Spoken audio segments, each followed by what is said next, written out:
ماریا کو آج اس کے ابو نے اس کی فرمائش پہ رنگ برنگی پتنگ لا کے دی۔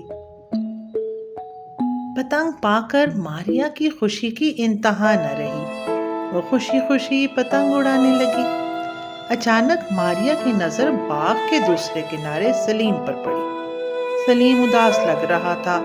ایک سرخ رنگ کی پتنگ اس کے پاس بھی تھی، لیکن پھٹی ہوئی۔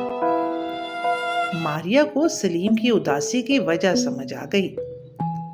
ماریا نے دل میں ایک فیصلہ کیا اور سلیم کی طرف چل پڑی۔ یہ لو سلیم، میری پتنگ کو اڑاؤ۔ سلیم پتنگ پاتے ہی اسے آسمان پہ اڑانے لگا۔ رنگوں بھری پتنگ پا کے اسے لگتا تھا وہ بھی آسمان پہ اڑ رہا ہے۔ سلیم اور ماریا اب مل کر پتنگ اڑا رہے تھے۔